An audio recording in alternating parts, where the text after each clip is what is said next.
Hello and welcome to the ASEAN Economic Forum, a Thought Leadership Roundtable. Today we are gathered here in Bengaluru in India, mainly because ASEAN is a collective which is engaging with several dialogue partners. India is an important dialogue partner of ASEAN, and the mandate given to me by our group is to engage with the experts in the education sector in India, mainly because we want to look at how India will play a very big role in sharing its experiences in education and how it develops. So the topic specifically is the next revolution, India's transformative role in global education. So we are here with several eminent speakers. In fact, I would go around the room and just say hello to each of you. First of all, welcome to Professor Anil Sahasrabudhe. Namaste. Namaste. Thank you very much for being here. He's the chairman of the National Education Technology Forum, chairman of the National Assessment and Accreditation Council, and he's also the chairman of the National Board of Accreditation. But he was formerly the chairman of AICTE. He brings a vast experience of how the sector has developed across India over many years and adds a lot of value to our discussions today. Thank you, Professor. Thank you. Then we have here Geeta. Geeta Narayanan is the founder director of Srishti Institute of Art, Design and Technology. I have special interest in the combination of art, design and technology because I believe all the products that we see around us are exactly that. From our mobile phones to our products, everything has a very strong component of all three. So looking forward to some interesting conversations with you, Geeta. Thank you. Okay. We have here Nalin Singh. Nalin Singh is the global CEO of Orbit Future Academy. It's an organization that has been set up to deliver impact and outcome in the world of education. And as we know, skilling is the big narrative, including the topic for today. So we will be having a lot of insights about that. Welcome, Nalin. Selamat pagi from Indonesia. Yes. It's good morning. Good morning. Then we have Vivek Atre. Vivek is he's actually an IAS from you would say one of the premier institutions of India, where he has been in charge of the chairman of the Yogananda Center of Spiritual Science, as well as he's associated with the Sholini University, and brings a vast experience and track record for the discussion today. So welcome. My greetings to all. Yes. Then we have here Dhyanu Das. Dhyanu is actually, I would say, one of the key people in the funding ecosystem of India and startups. I know personally many of the startups that he has mentored, and we welcome Dhyanu here mainly to talk about how the ecosystem is being built up around education. Because while we have people who are experts in education sector, we also have to look at how it will develop and what are the kind of resources that would be needed. So Dhyanu would give us an insight to that. Welcome, Dhyanu. Thank you. Hello, everyone. Then we have Avalo Roy in the room. Avalo needs no introduction. He's a famous personality online. But Avalo specifically here is representing Kolkata Ventures, which is one of his, I would say, organizations that's supporting a lot of startups. But beyond that, he's also involved in the education sector. He's associated with an international university, and I'm sure he will tell us a little bit about that during the discussion. In addition to this, we also have here with us Sanjeev Rangraj, Director of ZWork and Advisor McKinsey. Welcome, Sanjeev. Thank you very much. All right. Then we have Ashish. Ashish Kapahi is joining us from Singapore. Ashish is the CEO of the AEF Academy, the ASEAN Economic Forum's academy, which has been mandated to bring programs from various parts of the world to the ASEAN region so that they can skill up millions of youth. And I think Ashish is now working closely with Nalin and discussing about how we can take programs from India, from Indonesia and the rest of the world and help to build the skilling narrative of ASEAN. So a warm welcome to all our discussion panelists today. And I would like to say that, the starting point here would be a free discussion. However, some of the questions that I would pose specifically to a person here, or I would pose it to the group. And if you would like to contribute, you can just jump into a conversation. we'll keep it conversational, like a chat. So I would actually start with Professor Anil. I had the opportunity to have a chat with him before we met at the roundtable now, and I think one of the strong points or I would say qualities that India has today is the reason why India can play a big role in how we contribute towards global education.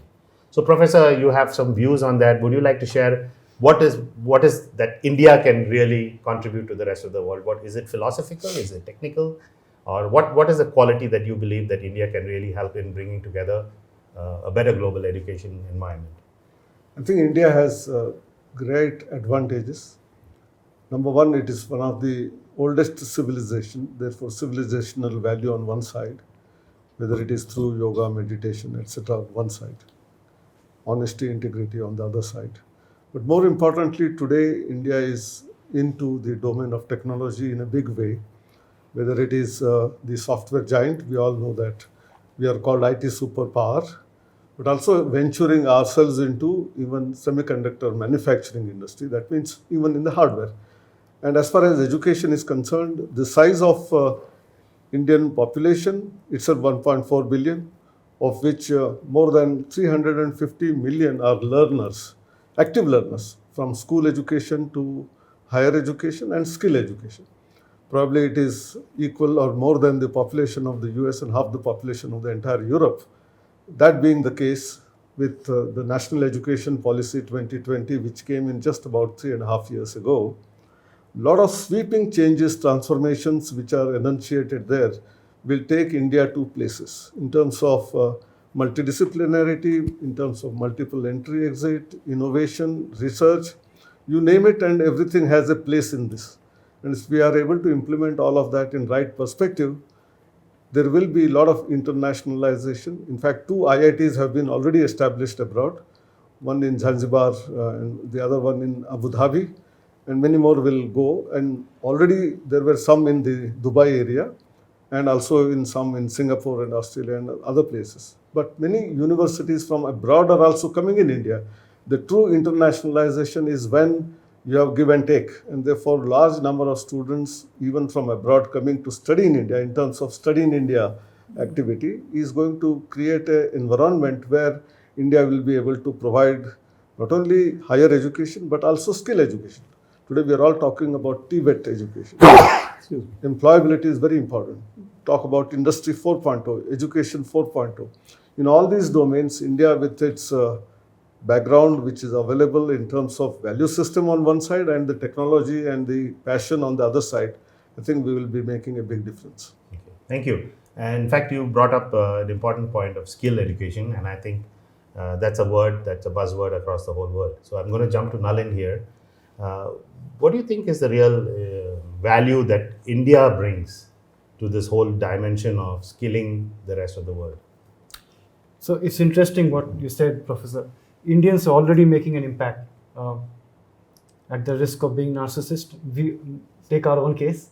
We are, as an Indian-based company with Indian founders, skilling 3.3 million school teachers across ASEAN, skilling hundreds of thousands of students across ASEAN using an Indian way on an Indian platform. So that's already happening, but it needs to accelerate. The skilling sector is interesting, but I'll make a point just before that. If you look at all the traditional sectors, and they've all got disrupted, in our lifetime, there are 2 things that we are paying disproportionately higher for than our parents paid for. One is medicine, medical expenses. Second is education. In medicine, at least you see new equipment in the hospital and robotics, etc. In education, you see the same building, same classroom, no change. So really people are frustrated about what are they paying for. To answer your question, how many students really want to learn for the sake of knowledge, research, etc.? That is minuscule. Most come on a transactional basis. If I come here and spend 3-5 years in a disciplined manner, pass a test, I will contractually get a job somewhere. That's a soft contract, right? That people come for. Now they are getting frustrated that you have kept me trapped on the campus for 3 to 5 years, and the same university is selling skilling courses for 6 to 12 weeks outside at multiple times the price, and saying if you do this, even if you're a housewife or layperson, sitting anywhere in the world without attending campus, I'll give you a certificate, you'll get a job. Then why do you have all these people trapped on the campus? Free them up. This Ponzi scheme and mafia of university system needs to break.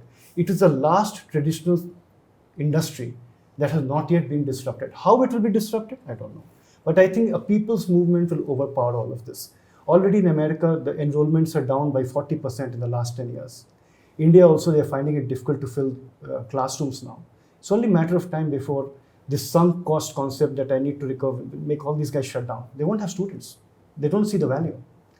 This whole game of skilling, industry wants people who can do a particular job, not a person who spent 5 years mugging up geography, history, mathematics, etc. They want this job. Hence, they are filling the vacuum. Why are the largest corporates of the world creating skilling courses? Not out of charity. It's because the traditional courses are lagging behind. So that's the gap they're trying to fill. Okay, so Nalin is actually taking on a point that there's a big disruption coming. And we may be at the cusp of it, or we may be already into it, or maybe a few years away, but that's something that we would discuss. Just a point to add, and you've heard me speak about this often. All the traditional higher education sector is stuck. They're also bound by regulations, so I don't envy them. They're stuck to teaching what they have curriculum for and what they have professors for, not what industry wants and what the student desires. There's such a big chasm. And the world has shifted from creating content and technology. Everybody has the same content, it's available free on the internet. Everybody has the same LMS system, it's available free on the internet. This is the era of methodology, which is, can you give a personalized learning path and outcome? If you came for a job, if you can't give a job, you should shut down. As simple as that. You have no right to collect a fee if you cannot give the outcome for which the fee was paid. Unless you came for research or to study for the sake of study. Okay, so that's a good point. I think I would, before I go to the others, I would ask Professor Anil, do you agree that there is a disruption to happen, or is it happening? What is the real status in your job and the roles that you play? You're actually up close and personal to the situation. What's your view on some of the points that Nalin has made, and how do you see that playing out in the industry in India today? Yeah, Sachin, what Nalin said has some point. Yeah. But nevertheless, he was too vocal on one front that there is no place for the universities and colleges. Yeah. I beg to differ and Yes. disagree with that. Yes. But there is a role for definitely skill education, vocational education to be brought into the mainstream education. Yes. Asking that there must be separate skill universities itself is a misnomer actually. Yeah. We want skill education to be embedded right from schools for two reasons. One is they realize the hard work that is required to be put in order to really do work by hand, and that brings in dignity of labor. Yes. On the other side, their motor movement, their all other development also will take place in the process, and they will be becoming not only employable, but if we have to be innovative, if we have to create new products, I think formal education and also mixing with people together, you may be highly skilled, but if you are a singular person and not ready to mix with the people, I think that's a very bad part for that. And therefore, how do you come together? How do you work collaboratively? I think these are very important skills which students learn in a formal education sector along with that. Yeah. But the disruption is a must. Yeah. Disruption is in terms of not allowing students to take courses from other universities. That has gone. Already both UGC and AICTE have permitted as many as 40% of the courses to be taken from rest of the places, not only from your place. And that includes skill education. In fact, 50% of the courses can be based on skills. And if that is the transformation, a big ticket change which is already happening, then certainly some people who require immediate job, they may still go to a formal or informal type of arrangement of learning something, getting a course and a job. But in a long-term vision, everyone wants to go higher up in the hierarchy, and for that, the formal education plays its own important role. Yeah. The important thing is how do we join them together? How do you have them working together is the most important part, rather than saying that skill is not good, or the higher education, which is normal general education, which we call, is bad. Sure. Both have their own values, and we have to bring them together. Correct. So there is an optimization model here.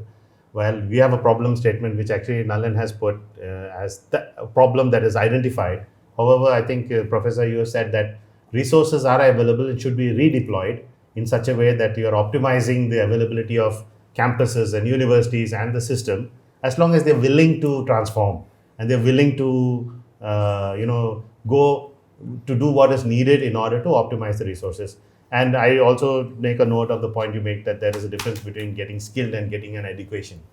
So getting an education involves collaborating with people, and as you grow across various age We want groups, to create good citizens. we want to create good citizens. And that will come through a lot of A long-term interaction that education happens program, in the education in program. the campuses, etc. But at the same time, to get courses which are not available in my own college or university, rather than stopping a student, Yes. allowing them to take it from the Swayam platform, which is created, which is one of the Yes. largest MOOC platform in the world actually today. Correct. There are more than 4 crore students, or 40 million students who are attached to that. There are 11,000 courses of all variety, right from art, design. In fact, design is a very important part which is going to come up as design thinking in the colleges and universities. So I think there is a judicious mix of skilling and general education, also value education, which is very, very important for the new world. And that is what we need to do. And Professor, you are in touch with all the universities in the country, right, across the various organizations. Do you see that there is a will to understand that disruption is coming and they are gearing up for it? Do you see that? I see a small transformation happening, not everywhere. Yes. I should agree that despite national education policy and all these elements being talked about in different seminars and webinars, about only 15 to 20% of the universities have already adopted it. Okay. Rest of them are saying that we want some guideline, direction. I think the policy is so clear. One of the things which Nalin said was, we have empowered institutions. They are all autonomous. All universities, in fact, are autonomous. Yes. They can design their own curriculum and drive it. But they always look forward to UGC to give some guidelines. Yeah. I think that is where we require innovation as well as risk-taking ability amongst our educational institutions to create a new syllabus which is required for the industry, which is required for the society, which is useful for the government, and then roll it out. Yes. No one has stopped them, Yes. but they themselves put the chains Around themselves. onto themselves. This is what is my observation. So the rest of the 80% will have to be driven through some kind of sort of regulations, some type of motivation. All of that is required to be done in the next 5-6 years. So we are still early days. I think Sanjeev Rangras wants to jump in and Geeta also wants to jump in. We'll go to Sanjeev first. Over to you, Sanjeev. Yeah, thanks, Nalin. I think I've heard both Prof and Nalin. I think my point is I come from an industry viewpoint, and I would tend to agree with Prof that there is a need to you can't do it with the university. I think whatever he talked about, I would endorse that. But yes, definitely when you talk about skilling and vocation, I'm finding a lot of outcome-based things happening. I think I also work a lot with the startup sector. I'll take examples like Masai. They ensure that everyone gets a job and you pay after placement. So there is also bridging the important skilling gap. I work with the Parfi group, which is the Pan-IIT foundation, which is skilling a lot in Jharkhand, etc. So there are extremely good examples available for that. But my only urge would be that the new education policy, which has been enunciated, not that I understand it fully, but it's pretty comprehensive. It is pretty forward-looking. It is just that the adoption of that is very low. It talks about open book exam, which I think was something which I learned when I went to IIT. They're saying at school level, so that application moves up. I think the fundamental thing which is wrong in the early years learning is that we teach people to learn by rote and not through application. That is what the NEP is nudging and pushing. And I think the biggest gap, if you ask me, lies in the teacher quality. How do we produce 1 million sparks? How do we educate teachers? To me, that is the single biggest gap which is there. That's all I have to say at this point. Oh, very good, very good. Thank you for that input. We'll go to Geeta. Would you like to add something here? Yes, I just want to comment to Nalin, okay, and I disagree somewhat. Yes, sure. Okay? Not wholly, but somewhat. I have been in education for over 50 years, 5 decades, right? I entered the teaching profession in 1971 and I'm still around. I feel I can no longer stand up in front of students and promise them anything, including a job. And we have to understand that we are in this world today, which you must have heard the term VUCA, right? It is volatile, it is uncertain, it's complex, and it's ambiguous. In that kind of world, what job am I promising them? You and I know that 90% of the kind of skilling jobs that we are promoting in education today is going to be automated, right? I cannot stand up and tell my students, you are paying to come to an art and design or technology college or to any other professional education institution, and then say at the end of 4 years, you're qualified to go and do something where the industry may not exist. In 4 years. In 4 years. So I think the question is that you have to step a few things back. And I have been an entrepreneur in skilling education. I started working with Dr. Manta at AICT many years ago. And I put together the first lot of technical vocational courses in the creative sector, right? Across, I think, 4 or 5 skill development councils. And today I feel that there is hope because of that, right? But not because we give them a degree, right? I think that I agree with Anil in a way that we have to keep university education going. But I agree with Nalin in a way that I think the universities have become dinosaurs who are going to become extinct unless they decide to think differently. So I've got 2 people who are very right on both my sides, but I will not make a promise. I feel that we have to live with uncertainty, plan for uncertainty, and look forward. Which actually brings up the point that maybe there's a need for an in-between organization. Like, why do we say the ecosystem is only a university and the company that are hiring? Why can't there be an intermediary organization which actually takes on this role of getting people job ready and getting them jobs? I'm not so sure we need to go create another institution. We've got too many institutions. We have a launching pad in the National Education Policy. It is a truly outstanding, far-sighted document that is not being given good justice in the university system because there's a conservation there, right? Everybody doesn't want to adapt and change. So they're conserving to the point where like biology tells you, right? If a species does not want to change, it adapts to to a DNA form that's what the university is doing. I think the universities have to become more agile. They have to become more flexible. Everything that Professor Anil Sahasrabudhe is saying is right. We have got the freedom. Do we use it? No. And in a VUCA world, you're riding the whitewater rapids. All I'm telling you is don't promise anybody anything. You have to change first. And changing comes, yes, not only from the skilling sector, but I come from a background where I don't see why academic education should not be more practice oriented. Right? I think, you see, there are 3 words: practicum, practicals, and practice. They're not the same thing. They're not the same thing. And we need to differentiate between that. We need to look at the way we assess. Open books is one answer that Sanjeev has just put across. But I think there are others. There's precision testing. There are many more things. You give everybody a one time to get a good mark, right? But all of us in practice, we become perfect. Yoga is a case in point, right? You can't touch your toes, but then you can do a headstand. How do you do that? You grow. The system is not allowing for failure. It's not allowing for development. I think the NEP trying to do that, but we're stopping it. We're blocking it ourselves. And we need to understand that. So where I'm going with this, I got a good takeaway. I think we've set the tone for the discussion here. However, I would like to add this dimension of where does economic opportunity come from? It always comes from inefficiency of the market. When something is not efficient, that's when you have a case for a startup. That's when you have a case for a disruption, because somebody is always trying to solve a problem in a completely different way.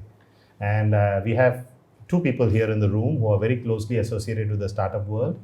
We have actually Vivek here, who has experience in this area. And I'd like to hear a little bit about them to react to both how Professor actually talked about how the universities and the colleges are aware of what they need to do, and maybe they are only at 20% of where they need to be, but the change is already starting to affect. Nalin, on the other contrarian side, was looking at that there is a dinosaur extinction moment that needs to be enacted in order for change to happen rapidly rather than slowly. And I see the value in that. And I see also how Geeta is saying that, sometimes we have to introspect and see what actually can we promise? Can we really deliver on what we promise? Because if we don't have that ability, we should not promise. So, there's value in all the three things that you said. However, in all this entire statement is where I see an opportunity of drivers to this disruption, which may come from the outside. Usually, it doesn't come from the inside because everybody is comfortable and want to maintain status quo. And sometimes you're forced to disrupt your industry or a sector because of influences from outside. So let's hear a bit about that from this side of the table. Yeah. And starting with you, Vivek. Yes, go ahead. Thank you so much. Actually, I'm an opening batsman, so waiting for my turn to bat is unfamiliar, but I'm happy to hear the thoughts, all brilliant thoughts. It's a great panel. And instead of only reacting, I'll just start with an overview. Yes. India is living in many centuries at the same time. 17th century mindsets still exist, and there's 22nd century mindsets already. There are youth who are jumping the gun, they are overthinking, they are not talking to each other. I want to focus on the youth. So I travel, I speak, I go to universities. I'm the chairman of the Yogananda Center of Spiritual Science, but I am free to do what I like. I think as a former director, school education and director, technical education, I've seen the micro level. Professor Sahasrabudhe is looking at the macro level. I would agree with all speakers, but disagree to the extent that despite the uncertainty, which Geeta ma'am rightly mentioned, what we need to work on are the basic skills, the fundamentals which have not changed. So the righteousness, the creativity, the broad shoulders, the physical fitness, the mindset which has to be balanced, honest, with compassion, these qualities are going to be required going forward as well as now. So when I travel, I speak to the youth, I interact with them, I see fire. I also see overthinking and uncertainty. So what we need to work on is the character, the creativity, the confidence. Let's look at these 3 C's. Integrity is something which India has been known for, yet today we laugh at ourselves. The system is perceived to be corrupt more than it is. Having worked inside the system, I have seen people who are damn honest, who are full of integrity, who work, who labor hard, they are visionary, they are dynamic in the service, administrative service, in the academia, in the industry, everywhere. So my thought is, we need to work with the youth to put these qualities before them. They can choose to be outgoing, dynamic, they can choose to be withdrawn, but they need to be conversational, they need to be creative. I want to talk about the women for a minute. Sure. The girl child or the girls of India, let's look at some general names, let's say Meena, Manju, Komal. We can look at some names which could be across India. Let's look at these 3 or 4 girls we can imagine. What is she looking at today? She's looking at a future which is secure, which gives her a sense of fulfillment in terms of passion, career, subject, job, also financial security, stability, independence, not being dependent on the men folk. Is this girl getting the right ecosystem at the moment? There are challenges. There are security challenges at the ground level. I've been to villages where they don't send their girls to class 11 because they don't want to get her onto a bus and she goes 10 kilometers away and comes back in the evening. Boys will chase her, etc. So the topper of class 10 stops at class 10 in a village. So there are challenges which are still there from many, many decades and they continue. Now the new economic policy which has been mentioned, let me jump to that. In the autobiography of a yogi, there's a sentence by Paramahansa Yogananda. He jumped from the general to the specific with lightning speed. So that's what I'm going to do. Okay. So the new economic policy is something which is envisioned, well envisioned. Implementation is another matter. The ground level realities are drastic, stark. Individuals matter. We cannot say that India is doing this, India is doing that. No. There are pockets which are excellent. There are pockets which are abysmal. There are people who are dynamic. There are people who are pathetic in terms of their mindset, their approach, their agenda, their everything else. And skills are not enough. Character qualities of head and heart for the army is a great example of an institution in India, the defense services, which are largely honest, dynamic, with integrity, with character, with people who are physically, mentally fit. Most of them. Even though I have addressed JCOs who are under depression, been called to motivate army people as well. But there are always exceptions. So we can do it in India. There are other organizations which are still drastically behind. Education and healthcare were mentioned.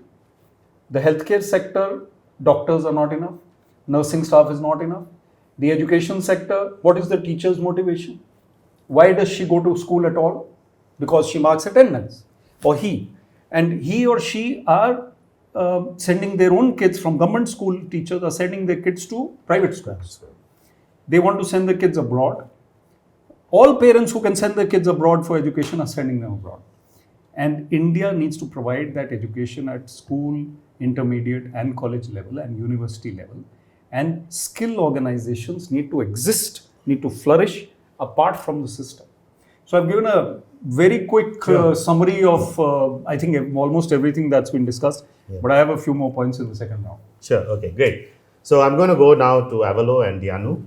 You can decide who wants to go first. Dianu, over to you. So what's the economic opportunity or the entrepreneurial opportunity here in what you've heard so far? I think primarily whenever I invest in any startup or any company, I look at the problem or the solution and nothing else. The money will follow. The economics of anything depends on the usability of that service or the product, totally. And the more the product is being used or the service is being used, the costings and everything can come down. So there is a huge demand. I will say that there is a point of everyone which I agree with, and to the disagreement there are few, but I don't think rightly to be mentioning those disagreements. What the biggest difference is at the moment in understanding in the connection between the academia and the industry. Huge. I mean, I remember listening to Mr. Narayana Murthy of Infosys. He said we conducted a test of around 1,000 students and just passed out engineers for the job, and only about 0.7% of them passed. They were not job ready at all. And then they said we did 1,000 tests on the teachers, and not even 0.3% passed. Oh, sorry, 0.007% passed. And this was 10 years apart, and they started their own institute. The point is, when an engineer is coming out of these prestigious colleges and all that, very few are actually job ready. There is a huge difference between the academia and the industry. Second thing is a huge disruption and transformation required, where India, everybody think India is one market, everybody think India is one country. India is definitely one country, Akhand Bharat, but always been where the cultures, the language spoken, the vast difference of even the atmosphere, the temperature from -50 to +50 at the same time. This is one small country, small landmass with a huge population, and yet vast difference in the entire situation. And we are yet following one single educational system, which is 200-year-old, set it up by the Britishers, which is not even required. You check the 9th standard class book of the student, and there are still the logos of the few things which I found it almost like 1 hour that what this logo means, and that was a buzzer logo which never ever used in the last 50-70 years, that one bowl and something hitting on the bowl, that was the buzzer sign which was used by the Britishers, and it's still been in Indian 9th standard book. And it took me so much time to understand, is this a buzzer, what is it? And I got to know the buzzer because I went on the internet with the image and searched. But I feel very happy for the young kids of today because they are super well connected. definitely there is, when we were young, when we 3-4 kids are in the room, and every time, we are listening to our parents saying, "Chup ho jao, bahut shor aa raha hai." But now, when they are only shouting and they're playing game online, when they are connected to different parts of the world, and they are also very blessed to have the information at hand every time and whenever they need it. We were not privileged for that. I mean, if we wanted a answer for something, we need to go to library or to a professor or to somebody. But today, you just type everything on Google. And the kind of technology, I think, we have heard in our mythologies, I can call them history, where, telepathy and teleportation was a normal thing. Narayan and reaching from this room to the other room, our own gods. And today, if you see the AI, which is now being said that AI is the world, I think we have been hearing this from our parents and parents or grandparents, that this was, they knew everything, just close their eyes and everything. And now, after Mr. Musk provides the chip, we also will close the eyes and we will get the answer. That's what is happening. So I feel very happy for these kids that they have the opportunity. Now coming to the final point of skill. If you don't know how to use ChatGPT, you are as useless as you were before. You should know. It's very simple, but yet you should know and you should practice it. That's a very small skill, very, very small skill. It's as simple as, driving a car after 20 years of learning and practicing every day. You don't feel like driving it. You're talking, you're doing all those things, which, while sitting with 3-4 people in the car, and you're not feeling like gear dalna hai ya brake marna. Sorry, got into Hindi. You have to push the brake or push the pedal, because this is all in your subconscious mind. That's called skill development for everything. And that's where, I agree with Nalanji that, skill is more important. And the relevance of education for their future is more important. There are two big things missing in our education system since the beginning, because we've been taught like fish trying to climb the tree, and elephant trying to run in the race with the fastest animal of the world. That's not the possible way. Elephant can lift weights to nobody can imagine, and a fish can swim to a speed elephant cannot think of. So this is what we as the gap is not for the students. The gap is for the parents and the teachers. We got to understand that teachers and parents should keep on exploring what this child is capable of, because we are all made differently. Yeah. Everyone. And that's where the missing link is. And we think that, this guy is good. And we ask a child of, let's say, 15, 14-year-old, what would you like to do in your future? He's not even capable of that thinking. We should be sitting with him and exploring what you are good at, especially the parents, the teachers. And that's where the skill in the teacher will come in place. And the two subjects which are missing is finance, which is not there, not been taught. He pass out his college exam. Apart from the CAs and the finance experts, everybody don't know how to run a house. That's the most basic necessity of any kid or any parent. And after 30, 35 years of age, after, first the target is given, 10th pass kar lo, fir ye ho jayega. 12th, then you should pass out your graduation, masters, and then you should get married. And now you don't know how to run the house. Tell me, when did you teach me how to run the house? Nobody, not in the college, not in the house. We've been kept away from money. It's evil. That's what we've been, even in schools and in money ki baat mat karo. Don't talk about money. The point is, this finance is absolutely missing. Absolutely missing. And then, the second subject which is missing is, finding out their skill set, where they should go, what actually they should be looking forward to. And then definitely they can, they might be good at playing football or cricket, but that's not the game for India. Football is not the game for India. Or maybe, ice hockey. Let's say he went to Canada and he's very good at ice hockey because he does whatever. But ice hockey is not the game for India. Either the parents need to shift to Canada or some country where there is no ice, or they cannot practice their ice hockey in Delhi, Bombay, Bangalore, anywhere. So that's not the right way of teaching kids. Okay, you like this. Those are two big things missing in every part of the country, every college, school, every household. That's what, I would say that, first parents and teachers should be trained to certain levels, that numbers are not really important. Sure. Correct. So, if you really were to extrapolate this and look at 50 years ago, 100 years ago, situation has not changed. We've always been dealing with something new. Like there is ChatGPT today, and they will learn it. There is, there was Google search 15 years ago. There was WhatsApp that came in, etc. So I think human nature is that if there is a good enough reason to learn it, they will learn it. But we have to be on top of making sure that people have access to learning this.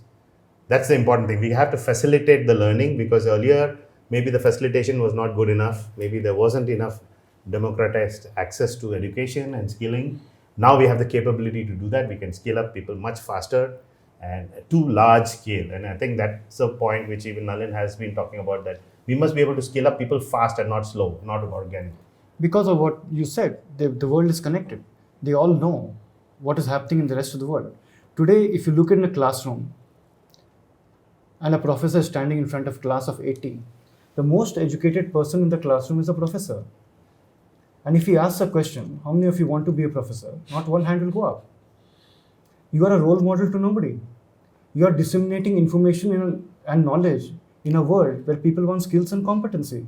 They want to learn character, integrity. Yeah, all of that we need formal education. But if it is for job, you are wasting their time. They know that this 2 plus 3 plus 4 plus 5, this is a Ponzi scheme. I can jump from here to here in 6 months and I'll get more salary than the guy walking out here. That's all the point I'm making. It's the era of skills and competency. They don't want information knowledge. They have it in the pocket. I keep telling professors, it is not your student who needs internship. You should not be allowed to teach till you have done 3 years internship in your subject. Who authorized you to teach? How can I put the future of this country in hands that have never worked before? I'm deliberately provocative. I'm just asking. All over the world, professor, all over the world, people ask us, how have Indians reached the top CEO positions in the world? They have reached the top CEO positions in the world I have a point using the much maligned colonial education system, which for reasons it being much maligned. And today the same people who argue that that system was bad and they taught us bad things, blah, blah, blah, blah, blah, at 10 times the fee are importing IG and IGCSE from the same country. Same colonial system. All schools elitist, I teach IB. Where does it come from? Same colonial master. Yeah. Our new education policy must be implemented. The key is to train the teachers how to deliver it. Yes. Which is what we are doing in countries like Indonesia, where they put a new curriculum and they gave us a 5-year contract to train 3.3 million teachers how to deliver that curriculum. You can have a curriculum. Who's going to deliver it? Same guy. So I have one minor point here, quick point. Sure. See, individuals matter a lot. In the same system, you have people emerging who are pathetic, as I said, whose character is questionable. Parents matter. The upbringing matters. A father tells the child, now you're 18, stop at the red light, follow the rules. All his life he's been crossing the red light. Why will the parents not? Why will the children listen to him? They will follow, as you said, role models. So role models are lacking. Individuals matter. The system cannot be applicable uniformly to all. Problems are diverse. India lives in many centuries, many continents, many climates, many cultures, many mindsets at the same time. So we need brilliant individuals. And leadership is not being taught anywhere. Nowhere. We're not teaching emotional intelligence, leadership. We're not teaching people skills, team building, bringing out the best from your team. So those are the aspects. Human aspects need to be focused on. So Vivek ji made an important point. I just want to intervene here, Vivek. Not now. More than 6 years ago, we started a program in technical education. First 3 weeks for all students are not for education, but for universal human values. Yes. Three-week program. Yes. Where they will learn all that, emotion, empathy. So I've been going in those first 3 weeks to Thapar, to IIT, You have been etc. advocating that. You're right. See, we should not leave it to, it will happen on its own, but we must put efforts, and the efforts are being put in order to transform. And very interestingly, before doing that 3-week program, teachers who handle that, they must be trained. So we had a 1-week training program for teachers, which is a very important thing, and an organization which is helping us 75 to 80 volunteers without taking a single penny for honorarium also, They are driving it all over the country. And there is a big transformation at the end of the 1 week when they join the program, and the last day, many teachers have cried, wept literally, and said that being a teacher for the last 10 years, 15 years, I never realized what is my role. Today it is very clear and I am going to implement. I think that is a big ticket change which is happening in terms of That's morality, very much required, sir. values. Much required. Much And that is where all of that, we talked about our Indian knowledge system. We have got a formal, division of the Ministry of Education in AICT, which is driving this.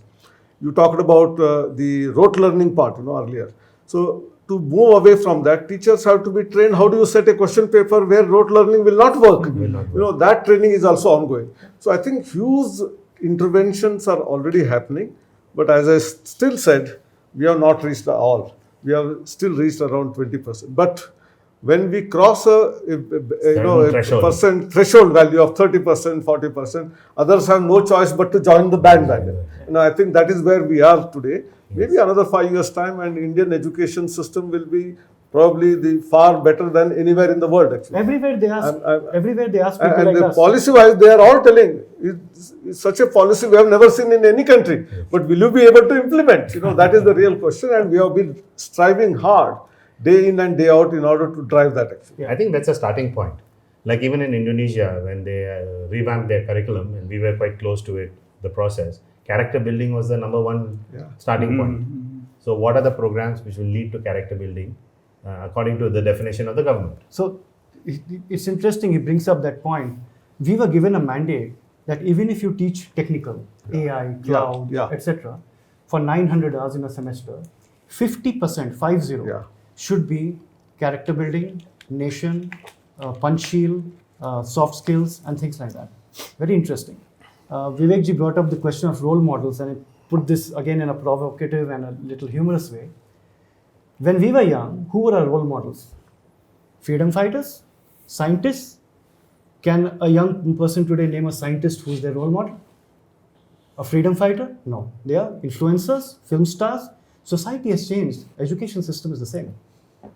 It's not in line with what my youth want. But I'll tell you, despite all of these negatives, even today, you ask a general student, you take a survey, there will be at least 1 or 2 faculty teachers, either from school or the high school or the college or a university, whom they consider as the role model. So not all of them, but at least they follow them. Yes. And therefore, we need to put all our efforts in order to convert all the teachers into that format. Correct. Then we will have a golden period for India. Correct. You also raised the point of the practical aspects and all of that. And therefore, we have also made internship mandatory, which was not existing. In medical education, it is always mandatory that unless you complete after 4.5 years, 1 year of internship, housemanship they call it, and then only you will be able to get the formal degree and practice. In engineering, you become civil engineer after 4-year program and start constructing the bridges without having done. And therefore, we have made mandatory internship. And tier 2, tier 3 city colleges were always complaining that you are in favor of all institutions in Delhi, Hyderabad, Bangalore, where there are industries, they can get internship. What about us? So we have created an internship portal where there are today 40 million students, not just engineering, even art, commerce, science are there. 75,000 plus industries are onboarded. And we have a matchmaking using AI, interest of the student, the interest of the location that the student is interested, industry's interest, matching them. We provide internship opportunities to more than 4 billion students today, annually. And we want to grow. And that is where, when industry says that students are not employable, etc., why are you not providing internship to our students? They don't know everything in the college, but provide them that opportunity. They will go to the industry, they will spend 2 months, 3 months, or full 1 semester, become employable, at the same time have all the value system imbibed into them, into the formal education system.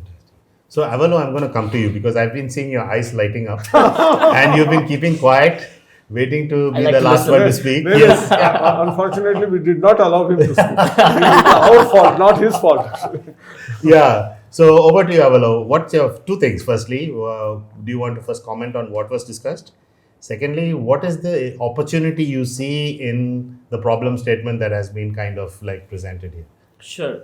Well, first of all, I grew up in the Indian education system, then the Cambridge education system, then the US education system. And right now I'm one of the trustees at the Alfred Ford School of Management in Belgium, where I'm seeing the European education system. And one thing I've realized is we are not capable of learning everything. Every individual has an ability to learn certain things and not be able to learn certain things. So that's where the multiple intelligence theory comes in very handy.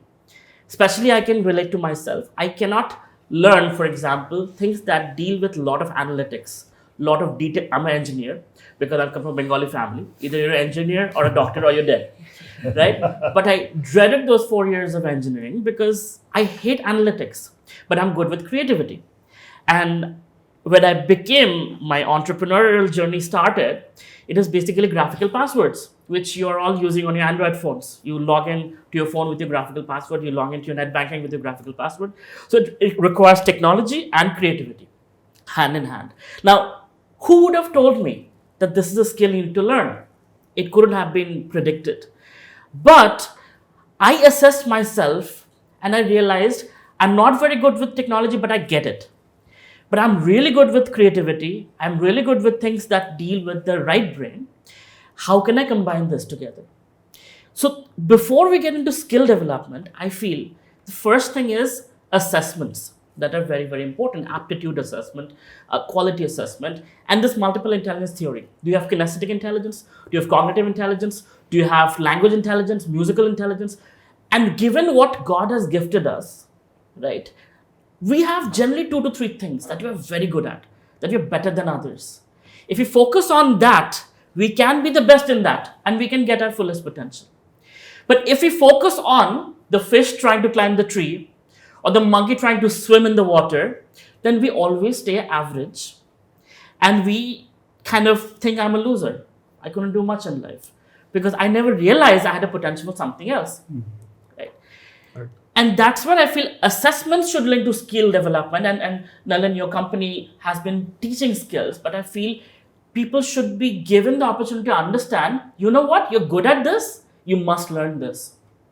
And that's what I do a lot in entrepreneurship as well in Kolkata Ventures. When I see entrepreneurs come in, first thing is I want to build an app. I'm like, but who would download your app? And even if you build the app and you get the app downloaded, 70 to 80% of the people, they're going to uninstall the app within the first 7 days. That means you spent all that money building the app, putting in Facebook ads, getting them downloaded, and then installed it. So is that the right thing to do, or should you build the audience, market research? Oh, that's, I don't get it. Like, I am technically educated. I can only build stuff.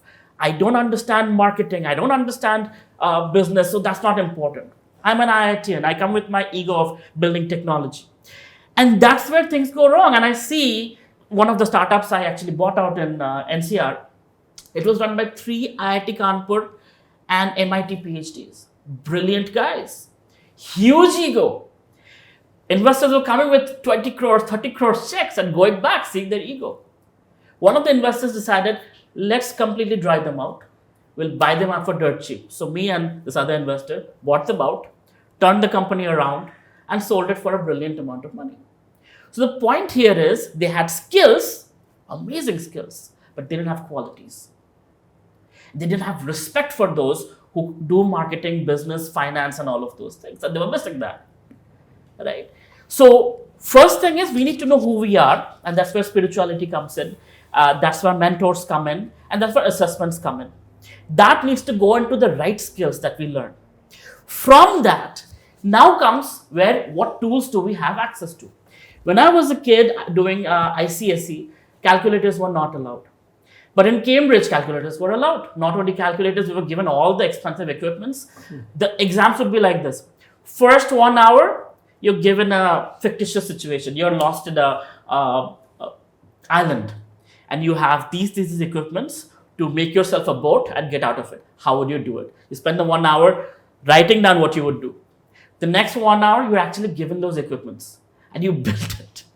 And you have to, the next 2 hours, you have to build it and you have to show that, yes, this works the way I explained it.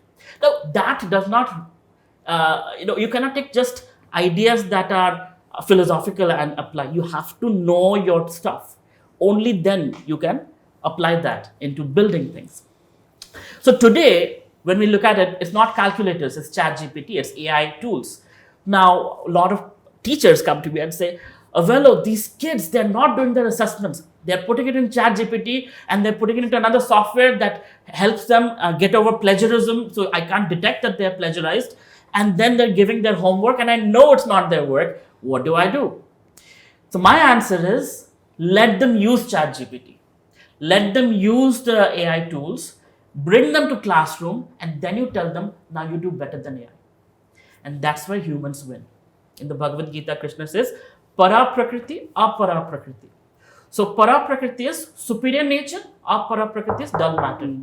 We are superior nature, we are conscious. We will always be above artificial intelligence. Real intelligence is always above artificial intelligence. So the real intelligence is use those tools to our advantage. Don't be stupid. Hard work is not going to help you. Smart work plus hard work. So use the tools, learn to use the tools. That's where your skills come in. But what tools for what purpose? I can learn how to make a bomb from YouTube and I can cause a lot of damage. Or I can learn how to build something that saves lives. And that's where I think we should not look at skill development, colleges in silos. It has to be a human-centered perspective where it comes from who am I, what am I gifted with, assess yourself, get the right kind of understanding of where you want your life to go, learn those skills, apply those skills, whether it's internships or whatever else, learn qualities, become the person you want to be, where people respect you, where people want to work with you, not an arrogant intellectual who nobody likes, right? And as a complete human being, you go into any profession, you will succeed. Yes. You connect your passion, your potential and your purpose, and you will succeed. You'll be happy, not just make money, but actually be successful and happy. And that's, as Indians, that's where we lead. Because China has a lot of power, America has a lot of power, but people trust us because of our soft power and our skills. And I think all of this has to be put together, and the new university systems, the new education policy, all of this, we are looking at it. And more so we will look at it to making a complete human being where it's not just, I can do this like a robot, but I can use robots to get this done for the betterment of people and society.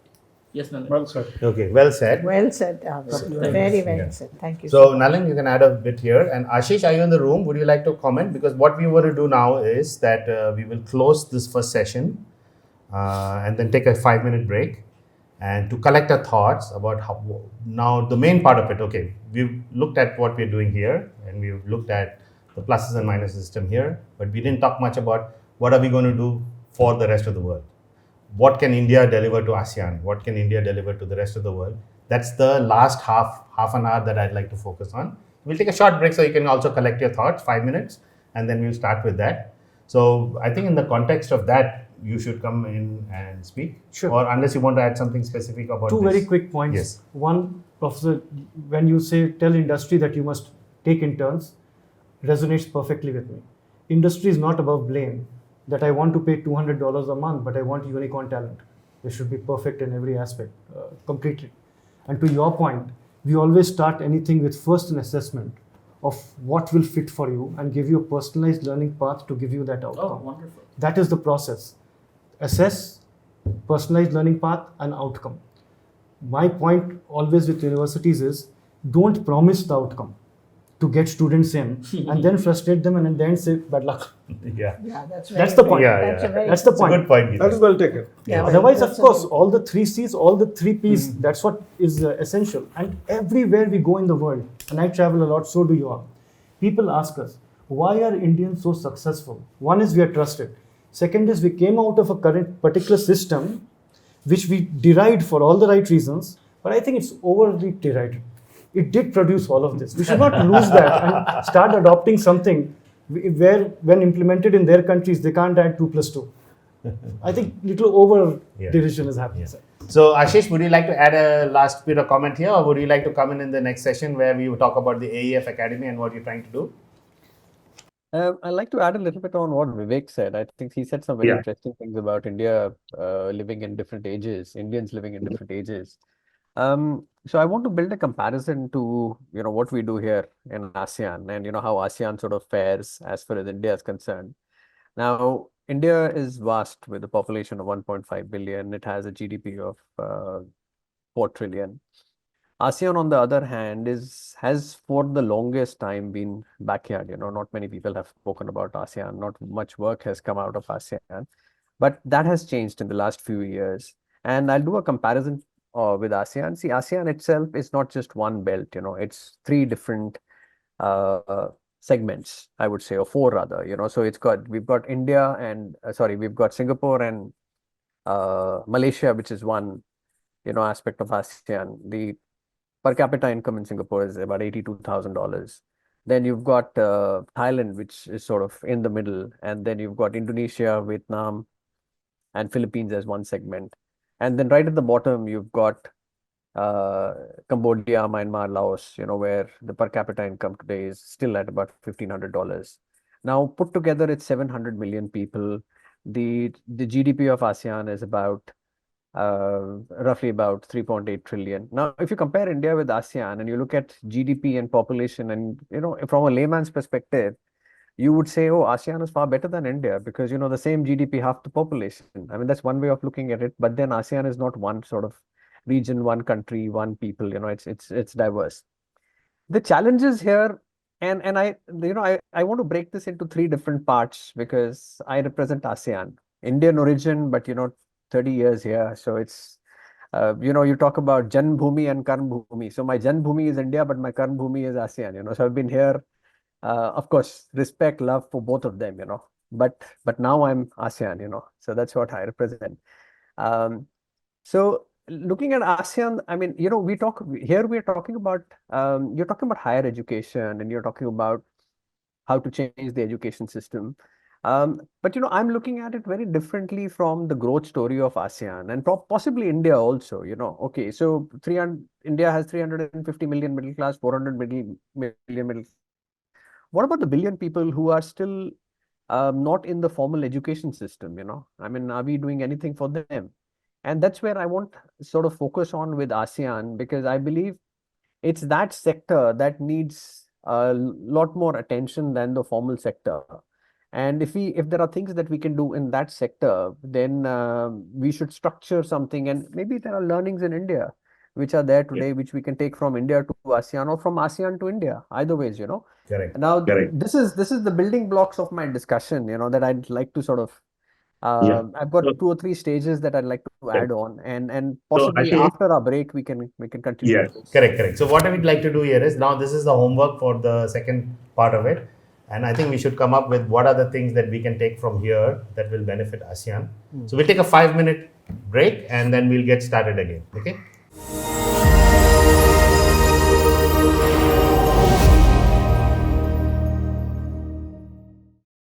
Okay, welcome to the roundtable. We're looking at getting ideas, projects, solutions now of what India can offer to the rest of the world. But I would think that we should primarily focus on what can we do for ASEAN because the ASEAN Economic Forum has been focused or been given the mandate to look for a fitment with India being a dialogue partner of ASEAN. And I think every dialogue partner offers something different to the equation. India definitely can offer several things, one of them being education. I like the way that Ashish encapsulated what is ASEAN. And I think the answer comes from the similarity of ASEAN as a region to India as a country. Because India is also comprised of very many different states with different ethnicity, culture, language. And ASEAN as a whole, if ASEAN was to be considered a country, it's the same thing. So there is a fitment between understanding diversity and understanding inclusiveness, which India has learned how to do over the years. And ASEAN is getting its head around that aspect when it talks about it being a region, which consists of 10 countries. There's 11th country who should be added very soon. But ASEAN as a collective has faced similar challenge which India has faced as a collective with its various states and with the diversity definition that I just gave you. And I think this session here should be a little bit more on looking forward and instead of the rearview mirror to see some of the ideas and solutions that we have today to offer. And the methodology of offering that would be the formal way through the ASEAN Secretariat, which is a partner of the ASEAN Economic Forum. And our job would be to amplify the ideas that you have to the right ears and the minds within the ASEAN, especially the governments, the private sector, the institutions of the country. They're all part of the ASEAN Secretariat, and we have access to all of them. And our idea would be that what we discussed today would be put into a white paper and also disseminated on video, so it reaches the right minds, which will hopefully create this engagement between India and ASEAN, especially for education and skilling. So we would, not in any specific order, but I think the introduction given by Ashish, we will connect back to you, Ashish, so that you can summarize, saying that, okay, what has been discussed as offering of solutions would be sufficient. So we'll come to you at the end, towards the end of that session, Ashish. But Sanjeev Rangras, you would be... So Sachin, if you may allow me to come in. Yes. If you may allow me to come in, because I'll have to log off at 12. I've got another thing happening at 12. So we'll start with you. We'll start with you, Sanjeev. Yeah. Okay. So over to you, Sanjeev. Yes. Yeah. So, your basic statement in the beginning said that that we are good and good to export. I think I would pause before I even take that to be a truism. I think every single country in the ASEAN would have something to contribute. Yes. And someone in the forum did mention that do not treat India as a single country. I think that's very true. So I have worked across agriculture, so various areas. People tend to make this mistake of treating India as one country. India is like Europe, several countries put together. So we need to cater for the diversity there. To me, each country would have their own path going forward. To me, I consider 2047 as a very critical juncture for India. And I think what India needs is jobs, health, education. There are three things that I see over and above all the technology. So there would be focus on these areas. And I think I did mention earlier that if at all we can export NEP across all, which I think is a very forward-looking document, but also along with it transmit the aspect of how to implement it fast. I think that is where perhaps we lack a bit. And then there are organizations which I mentioned earlier, like PARFI. There are so many other, and I think the gentleman out here also talked about startups. There are several people who are coming up with good outcome-based, right? They are promising an outcome. I think much like what Gita did say, that they cannot promise outcome, but I think all said and done, the idea is to be forward-looking and keep changing the curriculum, make it more dynamic. And of late, we have heard of another startup which is saying you don't need professors, you record it, and the AI is responding and is making almost like a live session, which can replicate the best professors across the world. So there are multiple things that we have to learn. I think we have to learn a lot. I believe that we need to import a lot more from outside, and fundamentally, as far as India is concerned, there is a fundamental lack of R&D orientation, starting from school. I share a part of things with the Pan IIT group, with the directors. I don't think IIT curriculum change will make any difference unless we change the schooling. People walk in with a particular mindset. We have to start changing from the school. So an R&D orientation, a skill orientation, and I think all of you have talked about it enough. So that's what I had to say. Thank you. Okay. Thank you, Sanjeev. Yeah, before Sanjeev leaves, I want to make some comments. Please, over to you. First thing is, don't say India is multiple countries. Please, otherwise there will be unnecessary chaos actually which is created. India certainly has diversity, more diverse than Europe, more diverse than Asia, fine. But we are a united, one single country, one nation. So I said India is as one country, not one market. That's fine, but what he said was... I think he meant that only. So I said that should be clarified. Yes. Secondly, as far as the sector is concerned, there are big transformations which are happening. Certainly all NEP activities have not come into place everywhere. There are some challenges which are being addressed, that is true. But nevertheless, in terms of whether it is healthcare, whether it is in terms of finance or inclusion, whether it is in terms of agriculture, in terms of education, we have moved miles and miles. But still, we have not reached the last man. That means Antyodaya, which is often talked about. Last man also should get the same benefit. But in the school sector, which you rightly said, there are already courses of design thinking introduced. You know, the research and development will start when you start thinking. So design thinking, analytical thinking courses are being introduced right at the school level. So if these students, after about 7-8 years, when they come into higher education, you will see the change when they come into IIT. And most importantly, this JEE has been unnecessarily a very tough examination, driving our students to quotas and Hyderabad's of the world, and they get burnt out when they come into an IIT. Therefore, how do we, rightly said by our friend Avelo, that how can we have aptitude tests through which we select students and put them and then create them into good creative engineers. You know, that is what is important. That is still lacking. You know, we need to work on that. Okay, great. So Geeta, let's move to you. And let's start with what are the ideas that you have that we could be doing for ASEAN? Well, I think that there are 3 or 4 things that come to mind listening to everybody. And I think I'll just make a 2-minute contribution of how the listening and the connections are being made.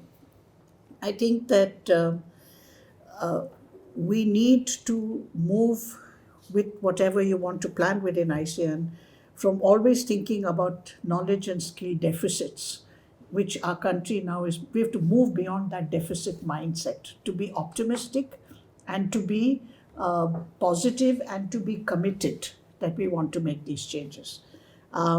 I do see that in the national education policy, and I worked very hard with the Vision Group to try to implement it in Karnataka. And I also have worked very hard in my own practice of building an institution like Srishti. But as you know, I have worked as a principal investigator in 3 parts. One is with the underprivileged students under a Project Vision mandate. We all know that I set up a secondary institution school, and I have set up the Srishti. And now I'm with Manipal in the visionary role. So what is it that I can say that we should look at? One is the work to move beyond, to look at what I've done for Srishti in particular, is practice-based professional education, right? And that means that in the 4 years, and it's possible within the NEP, it's possible within the UGC, it's possible within the AICTE. These are not things where you have to go and break barriers. All of them are supportive of this. So when you develop a pedagogy for a program, which is practice-based professional education, and within that overarching umbrella of that, to look at work-based skill and technical education. Now, work-based is slightly different from being job ready, right? Because the workplace encompasses many of the kind of soft skills and the kind of collaborative nature of work today, which you also pointed out that you can't come with a single set of mindsets and say, I can do this. The workplace is a complex environment. It is subject to change all the time. So what we have tried to do in the technical and vocational programs with the cooperation of the NSDC and the sector skill councils and industry, Tata Elxsi and many others, is to say how can practice-based professional education be married with a pedagogy that is work-based and looks at skill and technical learning. And we have, what Avelo says is right, to change the way we assess. And it has been made possible that we can do that we can look at it, because that's what the Sector Skill Council looks at. At the work that I did with the NEP and with the Vision Group, one of the things that came up, and it's the underlying current here, is change is possible if there's leadership, right?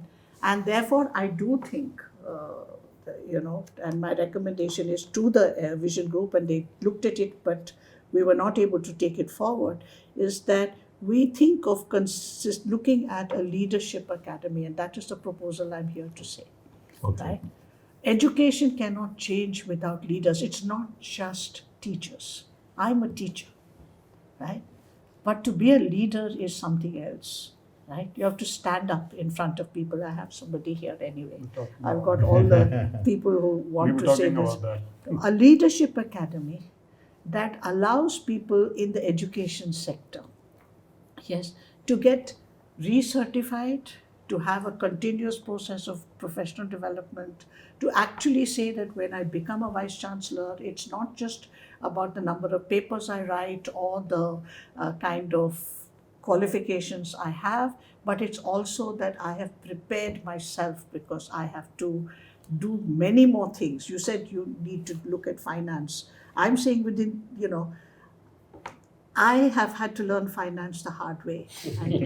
I started with 1,000 rupees in 1982, Wow. and I've built 2 or 3 of the largest institutions in this country. Wow. Yes, and not by just taking a penny away from it. Right? But when I go to a table or when I go to talk to a banker, they just see me as a woman and as somebody who might not know anything about Or finance. finance. So I do think that leadership needs you to look from finance to people skills to making and mentoring and coaching your team so that they can aspire, because you can't do it for them, and to also look at the content, right? But we can't look at only changing the content, we have to change the leadership.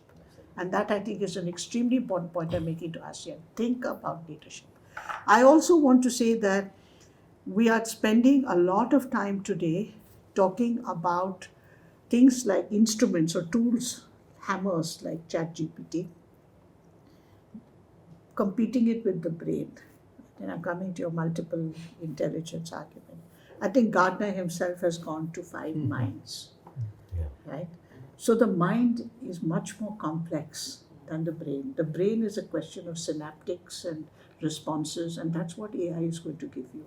But what you said, Anil, is right. It can never give you a mind. And in my life, I've worked with consciousness. And that has been something that I have dedicated a lot of time and understanding, right from urban poor, the kids without a home, the nowhere children. What do we need to provide them to heal in order to learn, in order to be skilled, in order to enter a workplace, but also to aspire? Very good, very good. Right? And that is a long continuum. And that you have to study consciousness, because the mind has experience, has environment, right? And nobody knows that more than a woman. Right? Mother. And a woman, because we have to understand the psyche of what we live before we can actually achieve. Right? Because we can't say who we are, because nobody takes that for a value. So 3 things. Sure. Practice-based professional education. That's the A. Under that meta, one group, not the whole group, work-based skill and technical education, And under that comes, if you're work-based, you end up with apprenticeships, work-based time, work-based credits, all are possible.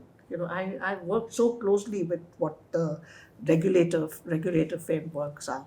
And the gap is in leadership. And we do need ASEAN, if they're going to do anything, to provide that base for academic leadership, not just an MBA, right? And that has to come with continuous professional development, so that if somebody just wants to design an aptitude test versus a content-based, regurgitative, rote, mechanized test, even a leader to make people set that test is a challenge. The NEP is a challenge for leadership.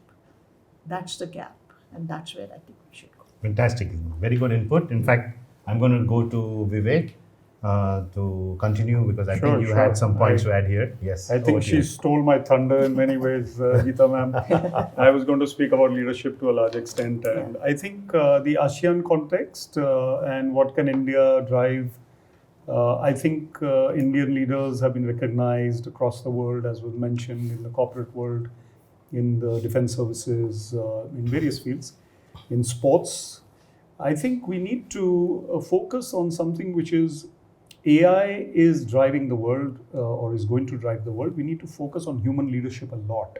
I would like to introduce a term, I haven't read it much, but I want to talk about it. It's the leadership quotient of an individual, which encompasses your EI or EQ, your IQ, your people skills, your communication skills, empathy.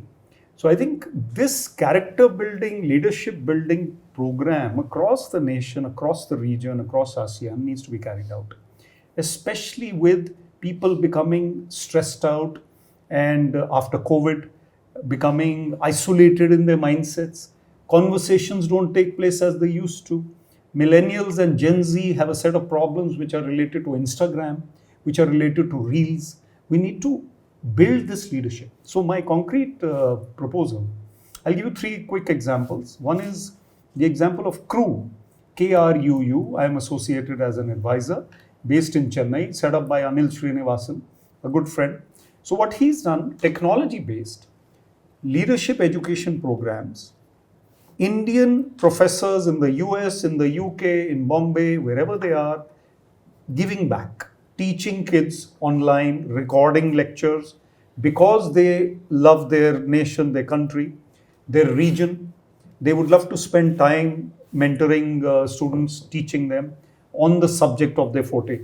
So CRU has been very successful in building that second-rung leadership. Secondly, Sholini University, where I'm associated with the Spiritual Science Center, but I'm also a visiting professor in leadership. So Geeta ma'am rightly said, management, business management is not leadership education per se. Academia, bureaucracy, politicians especially, business leaderships, government, they all need leadership programs. Now, I go to Missouri, where the National Center for Good Governance is located, and I do train officers from Bangladesh, from Maldives, from Sri Lanka, and they come there. So my topic is typically interpersonal relations, the changing paradigm of governance, etc. So I see the need for people to raise the level of their consciousness. And then you bring in the spiritual strength of the region, of the Asian countries, not India, that India has an exclusive right to that. Sure. But India definitely has a spiritual foundation. When I go to my talks, I find I do a short meditation session with them. And they wonder why this ex-Indian administrative service officer, IAS officer is conducting a meditation session. I tell them it's important. I find that the kids from this region, or boys and girls, or even older people, will immediately come into a meditation pose without much difficulty with the spine straight. Yes. You try this in Europe, with apologies to the world, it is impossible to make them sit straight because they don't know the concept of meditation. So we have that foundation. Spirituality is about the soul. The mind was mentioned, the body, mind and soul. The brain is a part of the body. The mind is superior and the soul is pure. So we need to focus on the human element, especially with technology taking over. We may not be sitting here in the future. We may have chips in the wrist. We may be apparitions or images, or what was mentioned, Narayan, the transportation. So all the more important for next generations to develop their leadership quotient, their emotional understanding of diverse people. If a person from a different background comes, can I make him feel comfortable or her? She's from Finland, I'm from Kota, and I'm trying to make that person feel at home in that scenario. So I think human skills, conversation skills, people skills, understanding, empathy, raising the level of your consciousness, programs need to be developed. Academies, programs, online, offline, and whether they're bankers or whether they're chartered accountants, doctors, any emerging youth need to undergo these programs. And apart from technical skills, leadership skills. And then what to say in front of whom and what not to say. You are scolding somebody, that person's junior is present. Should you be scolding someone in front of his or her junior? The IAS doesn't teach you this, but this is a basic skill which we should realize. He doesn't mind the scolding, he minds the presence of that junior. So I need to have this kind of leadership, just an example of what I need to do. Lastly, I go to these halls of college students, I ask them, there are 3 films which have come in the recent past. Sam Bahadur, about Field Marshal Sam Manekshaw, we're talking about role models. Animal, which is animalistic in many ways. I've not watched it. And Oppenheimer, which has got the Oscars. Now, I asked them to raise their hands. Most of them raised their hands for Animal. So I tell them, okay, you watched Animal, I'm not upset with you, but go and watch Sam Bahadur as well. I mean, look at the man, look at the leadership. Look at the gall of the man to be able to call the Prime Minister sweetie. Because of his moral courage, his character, his leadership, he's able to get away with something like that. So, what are we feeding the young generation as content? Can we focus on leadership and role models? And then Oppenheimer, lastly, creating the bomb is technical excellence. Using the bomb is leadership or not. So, can we channelize leadership to the right causes? That's what I want to say. Fantastic. Very well Thank you. put. Fantastic. That's some very good points. I want to go to Nalin now because I think, Nalin, you had some ideas of what are the products that you want to take into ASEAN. It doesn't necessarily have to be products. It could be services, products. It could be philosophy. It could be a way forward to how we can find ways to integrate India and the Indian connection to the rest of ASEAN. It doesn't mean that India is not part of ASEAN. India could very well be a part of that solution where you're integrating the connection between the two sides in order to create economic opportunity and social progress. So what do you think? We are dealing with a very restless generation, right? They can't even watch a 1-minute reel without flicking it away. And we are talking of 3-5 year consciousness, things like that. They don't relate to us, whether we like it or not. That's why this leadership thing is so important.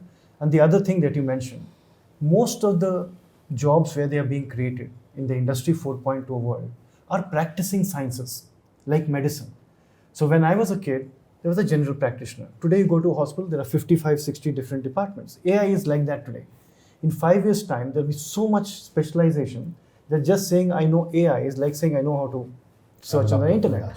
So most of the people speaking about AI have no clue about it. These are practicing sciences. It cannot be taught in a classroom. You has to be taught with some classroom support and some education support on the job. Without that, they are not employable. Industry will not hire them. Leadership, very important. In the academic side, I'm not from academics. I'm not pretending to be an educator. I'm underqualified to sit here. I'm a chartered accountant. It doesn't help. When we did a survey across ASEAN of thousands of universities, hundreds of universities and thousands of students, and asked the industry, what do you feel is lacking in the students coming out? Define it. Don't say they're not job ready. It's unfair. Define it. They identified 30 competencies. We went to the students and asked them, what do you think you lack before you go for a job? They gave us a list. It matched perfectly. Students know what is missing. Industry knows what it wants is missing. Who's not agreeing to change? Academia. The problem is with the leadership. They are stuck in that past. They have never worked before except in that college, 30, 35, 40 years before they become a dean, vice chancellor, etc. They are living in an era where the students are from the grandfather's time. They are talking of radio and Amin Saini. These people can't see 1 second video like this. That is the camp. It's not that whether university is required, not required, etc. That's a different issue. Point is that every 3 years, a certain millions of students pass out. They can't wait for transformation. They have to earn a living and pay the bills next month. We can't say now this policy will come and 6 years later we'll have a beautiful Akhand Bharat in 2047. Can't wait. All those people who lead the country in 2047 are sitting in the campus today. 25 years from now, if the peak of one's professional career is the age of 40 to 50, where are they now? In the university. That is where we need to focus. What India can contribute to the world, even though we have a lot of problems, we are recognized as being very good at our education because the top CEOs of the world, top spiritual leaders of the world, top social leaders of the world are coming from here today. We are really respected. Now, point is, what do we offer? We have a system of the new education policy is an excellent example. What we can offer is a more human-centric, trustworthy approach that brings in things like compassion, empathy, etc., and not just a curriculum. I think in the field of AI, cloud, because we are recognized to be great in technology, in the field of technology, etc., and using technology where we can teach remote, we should create a soft power, like we have exported doctors all over the world and educators to some extent in the Middle East. We should create a soft power where we export academic leaders across ASEAN across the world to run these universities in a way that they should really be run, which I believe is as centers of social excellence. Parents, teachers, like a shopping mall. Parents, teachers, educators, everybody come. You can walk classroom to classroom to classroom, take what you want, get your credit, put it in your national pool of credits, the APAR system, and qualify and get a job. So low-hanging fruit, what would you take within a year? I would take India's technology prowess and coupled with leadership and some spirituality side of it. That this three combination is a very potent combination. We undervalue it. And within the country, I see a lack of self-esteem on that. Outside, everybody wants it. Some of our spiritual leaders have understood that and they tap it beautifully. They have organizations in 200 countries. Some countries that are not even in the UN. They have organizations there, 2 million, 3 million followers or volunteers. Brilliant. Indians are doing it. If we package it well and take it, they will adopt it. I think that Sure. one thing I want to add when you said academia is in the middle. See, it's not just academia that it's in the middle. It is we have trained successfully a colonial model of academic bureaucracy, right? And we have to untrain them, right? So when you talk about spiritual people, they're just leapfrogging over that whole bureaucracy model, using technology and using people to go forward. So what I'm saying is, how are we going to, and on the other hand, I've worked very closely with regulators. And the regulators are not the problem because the policies are there for you to take. But you have not the IAS bureaucrats sitting in the middle, because again, the IAS bureaucrats are being far-seeing today. But you have the academic bureaucrat who is stopping the teacher, who's stopping the parent, who's stopping the thing, saying this is not possible. So when we talk about leadership, Nalin, I am saying we have to break that model. So your mall idea is great, but we have to make it continuous, that you can't rise up the academic bureaucracy without being agile, without being adaptive. Not saying that at all. You have to remain So agile and Yes. adaptive. I'll just 1 minute add and then Sure. I'm on the side of glass half full all the time. Forget the problems I talk about. I believe even the colonial system, we have done more things right than wrong. Look at all the countries around us that became independent along with us. Start with Pakistan, end with Sri Lanka. Why have they not become like us with the same system? We have got some things right, more right than wrong. And that is what I'm saying, to take that core and take it out. Inward, when we look within India, we can talk of all the issues. From outside, we have got more things right than wrong. Plus that soft power and the additional thinking that we have, like the national education policy, etc. That package can contribute in the third segment that Ashish mentioned, Laos, Cambodia, Timor, Brunei, that, not Singapore and Malaysia, but that part. That's what I meant. That's true. So, Professor, some ideas from you? No. Professor Nalin was saying that we should export our leaders to various countries of ASEAN and many other places. Yes. But first, our leadership here in our universities is lacking. We first develop that. And both Dr.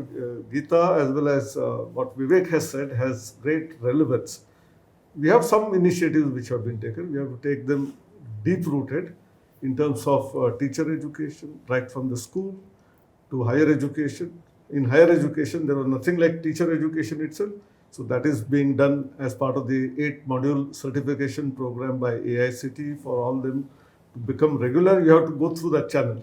Okay. So that gives them insight. Not all of them may follow later, but at least they will get insight. I talked about Universal Human Values program for all the teachers, very important, relevant.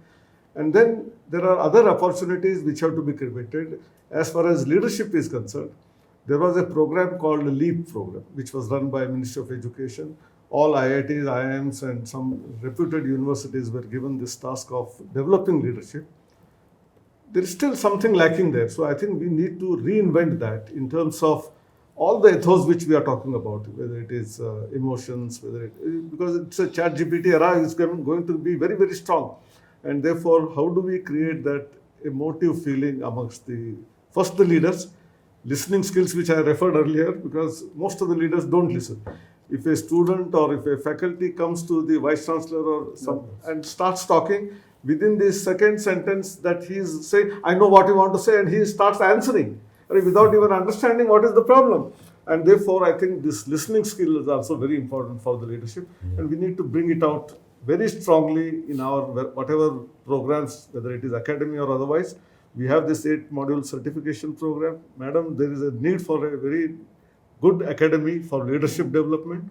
And if that happens, right from school to higher education, we have a program from Malviya Mission Teacher Training Academy, in a way, in 111 institutions.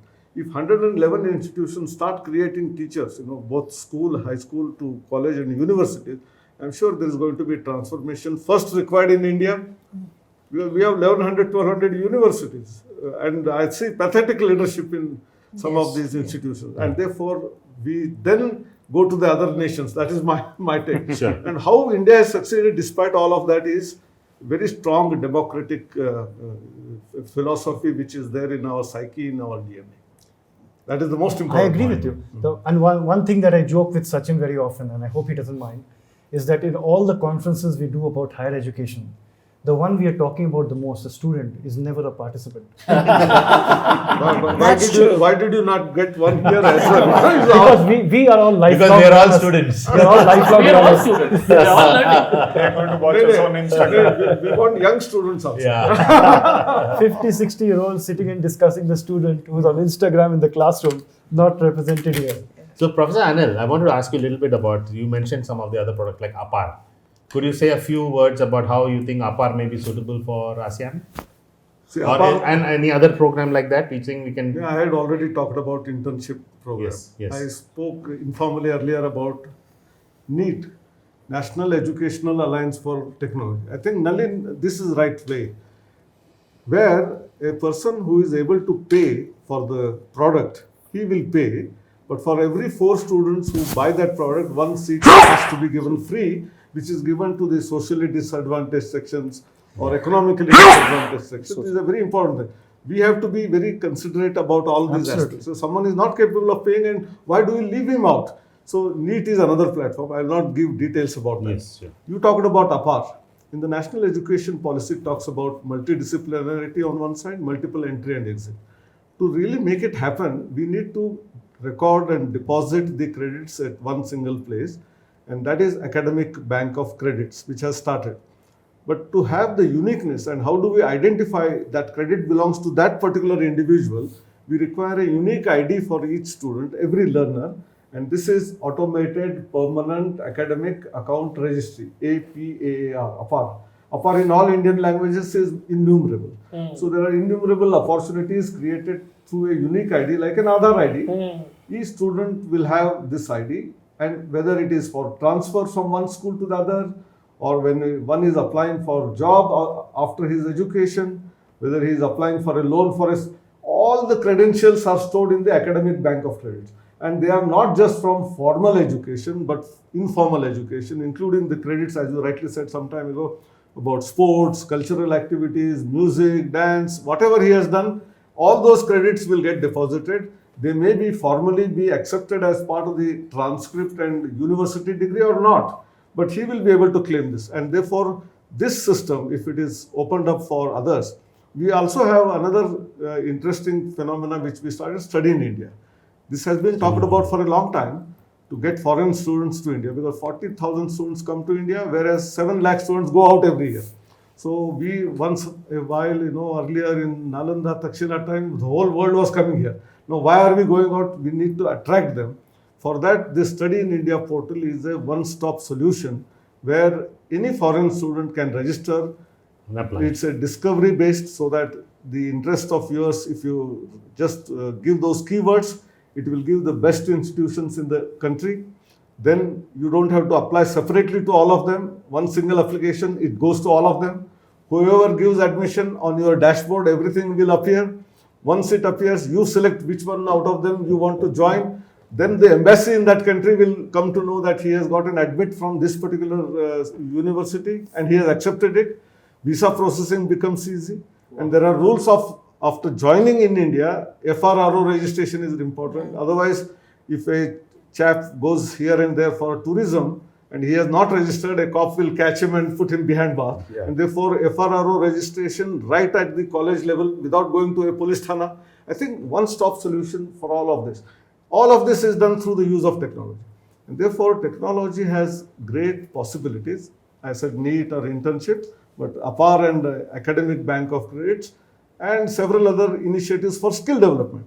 There is a skill ministry in India which has developed what we call as the Siddha. Siddha is where you have Skill India Digital Hub, and anyone like you can join that hub, and then you provide internship or skill opportunities through that portal. Same is the case with NEET portal. So there are a huge number of such initiatives. Each one of them have their own value. And lastly, I would like to tell about the formative education, early childhood education, first 5 years of foundational education. Very interesting, creative set of tools are created. It's called Jadui Pitara. In Hindi, Jadui Pitara. Jadui Pitara. Jadui is Jadu. Magic box. Magic box, you can say in English. It has lots of such material which is physical, and a child, when it opens, it gets excited, it will start using it will start learning, inquisitiveness is created, a lot of questions will come in the mind, and that is what was missing in our thing. Because of rote learning, students were only saying A for apple, B for ball. So to move away from all of that, this Jadui Pitara is another area which can be taken across the world actually for the early childhood education. Absolutely. Fantastic. Okay, some great ideas here. Yes. Come in there. I want to add a Slightly different dimension to this Please, discussion. please, because go I'm ahead, picking on Ashish. what Professor Anil has said, and I think that's very interesting thing that he said about the Jadui Pitara. See, the thing is, in like India, ASEAN is predominantly an SME-driven sort of economic landscape. You see, there are, I mean, 97 to 99% of the organizations that exist, they are SMEs, MSMEs, SMEs in some form. They provide an employment to some 70 to 80 million people, which is a very large number. And it contributes to about 48 to 50% of the GDP. Now, that varies, of course, between different countries. See, what is happening is that from an education perspective and a basic education perspective, it means only three things. What it should mean and what it means is, one, the person should have the ability to be financially included. So there should be financial inclusion. The person should know, how to be bankable, how to use the facilities that are available. Second thing is they should have access to healthcare and other public goods that are being made available to them. And thirdly, it means livelihood. So these are the three things that any form of education needs to cover at the primary level. Now, some of the challenges that we have here today, and now I'm coming to the point of AI here, and the other challenges that we face in the next 4-5 years. See, there is going to be about AI will affect almost 10% of the people employed in ASEAN, which is 280 million people. So 28 million people will be impacted somehow, and there will be 6.6 million redundancies that will happen. Most of these redundancies that are going to happen in the agricultural sector, and they are going to happen in the mining sector. These are some of the sectors, whereas the others will transition from A job to a B job, because they will have skills. And most, when we talk about university educated, they will transition. All of them will find jobs in the formal sectors. I'm predominantly looking at the informal sectors here. So transitioning of these people from the agricultural mining sectors into the MSME, because they will not go into the formal sector, and large portion of the informal segment is the MSMEs. And so how do we transition these people? How do we match the transition of these people into the informal MSME segment? What are the skill sets that we can provide them? And that becomes important for us, because it's not just ASEAN, but India is going to face the same problem. Okay, good point. So, Good point. Can I ask solutions to be given to us for this particular segment? So that's a good point, Ashish. I think Nalin is addressing some of that with an SME Academy project. But of course, that is not at the entry point MSME. So there could be other programs as well, which is on top of that. Yes. So if you look at an MSME owner, firstly, they don't want to go to classroom. They didn't go to classroom, hence they're MSME owners. I'm making a lot of assumptions, but generally. And they are interested in training only in two things: how to save money, how to earn money. They don't want to learn how to manage people, blah, blah, blah, blah. They think all that is a waste of time. We may not like it. We may give importance to that. They don't care. How do you expand my market and get me more revenue or save me costs so that I have more money? That's what they're interested in. That's why Dhyanu's point, that teaching financial literacy from the start, very important. Most of the things in life we do, we never went to school or college for. How to be a parent, how to fall in love, how to get married, how to manage a spouse. We never went, or how to be, a student. We don't go to school for all of these things. But these are the most important things you practice after coming out of college, right? Same with these people. Unless we teach, and firstly we assume that a large mass of these people are going to go out into jobs, not in the Googles and Microsofts, but in the MSME sector. What skills will they require there? You need to be a lifelong learner, you need to adapt quickly. But those coming out are going to be in their 30s and 40s. They're not exactly the sharpest knife in the drawer, and they're not going to adapt that quickly. That's why they got laid off. These are facts nobody will tell them, right? They'll just say you were unlucky and things like that. But you have to tell them, and you have to train them in a different manner, again as a practicing science. You can't keep them in a classroom for 1 year. You have to do that in 2 to 4 weeks, turn them around quickly and get them out. That is what we are trying to do across ASEAN with a project that the Indian government is sponsoring. So India is taking steps to make its methodologies, processes known in the rest of the world in that sector. All I was saying was even in education, we can package something and take it out as well. Can I just add something? Sure. I just want to add something, Ashish, to the point that you made, because you brought in the word livelihoods, and that's something that we work very closely with the craft and the indigenous communities. 60% of India's workforce is actually in the practice-based craft sector. And there is some learning that I have with institutions I have worked with. One is Creative Dignity, which I'm putting out here. People can contact Meera Goradia herself. She runs one of the biggest, largest collectives today of education, which is at the level of agriculture, at the level of craft, at the level of employability, bringing technology to them. The second is a lab that is run at Srishti and now at Srishti Manipal called Impact Edge, which again works to develop producer economies. So turning people from just being an agricultural worker or a craftsperson who's there to actually be able to run their companies, to be a producer. And that is being run actually by the Industry Foundation, by the designer Neelam Chipper, who's now with Davos and is on the world stage for what she has done. She's an astonishing woman. But I think she's running something called the Creative Million.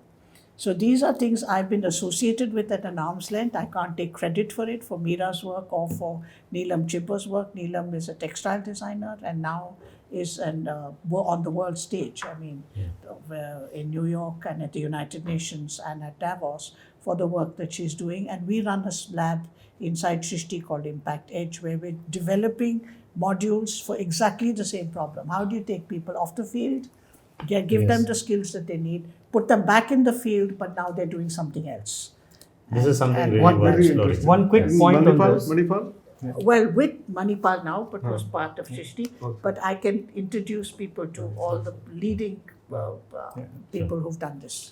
So one quick point here. If you look at where the jobs are being created over the next 10 years, the number of jobs being created in the top 5 most in demand areas are truck driver, agricultural equipment operator, painter, carpenter, mason.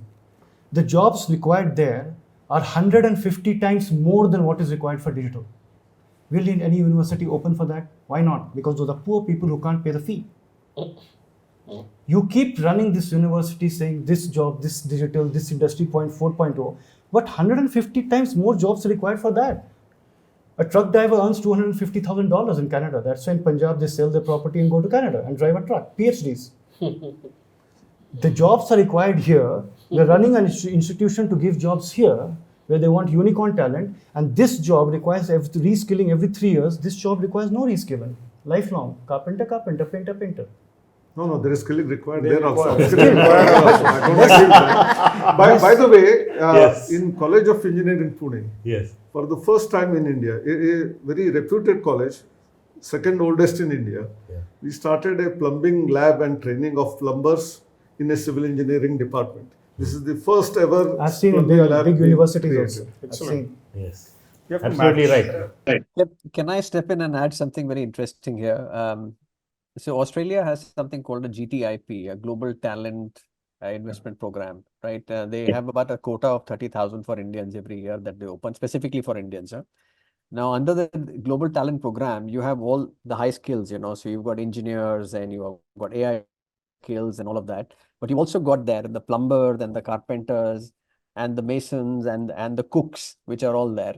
So I think the most important part is that we don't treat these skills with dignity, and there needs to be dignity that needs to be brought into these skills, and they need to be taught with dignity.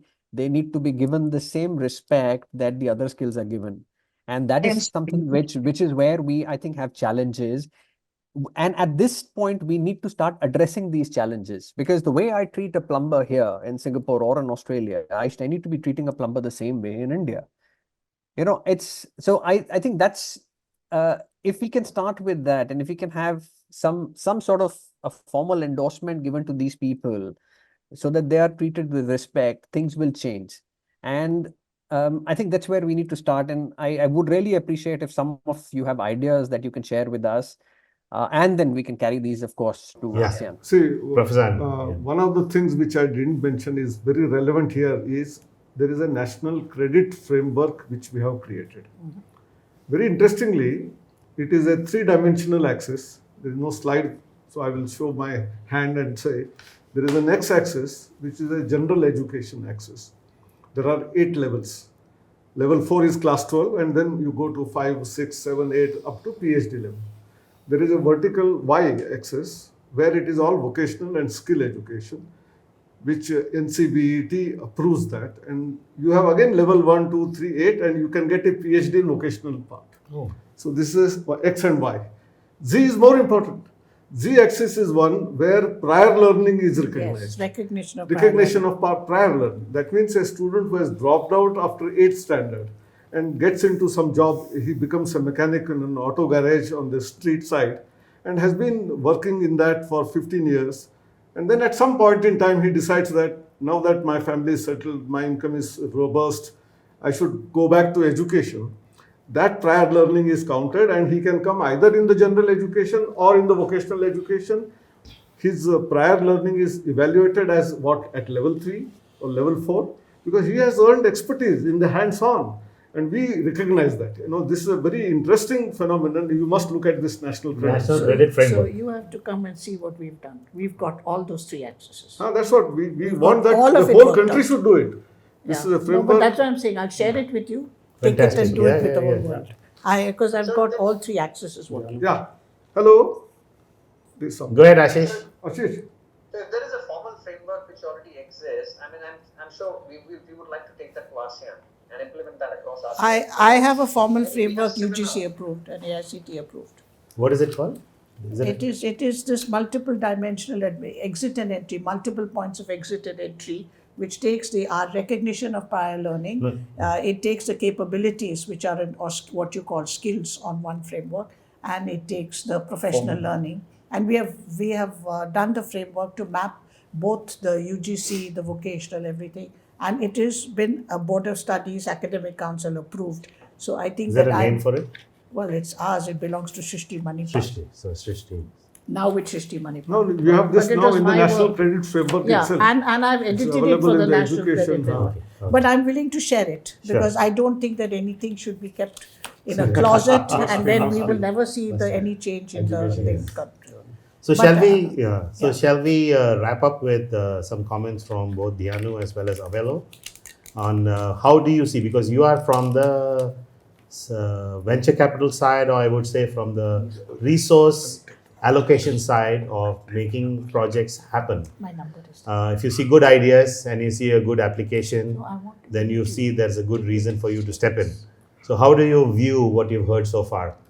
Start with Diano and then end with Avelo. So I think, let me share the other side of myself being an entrepreneur and then becoming a venture capitalist. I started my career with dropping out from UK and came back to India to transform the education system, because back in those days, 2000, 2001, it was very static books and all ratification. And I was so bad at it that I could not even ratify learn one line and copy paste it. I was very bad at it. But I was very good at understanding it and putting it in my own words or putting it in my own way. And that's when, I came back to India and I wanted to transform it with the audio visuals, what Baiju is today or something back in 2000. Failed so miserably that, and the educationists or the academia, they never wanted to change. They said, we don't have the projectors to project the animations. We don't have the computers to make kids learn. And that was in 2000, just about 25 years back. And today everything is all animated, every subject, everything. And learning from that, I learned that, everything is actually based on two things. One is the timing of the system or the product or the service you are implementing, even for education. And second is your own learnability to implement with the timings. So what we can export for the ASEAN is, we can help them with Orbit Skill Center or with other, national education policy or whatever we all can do.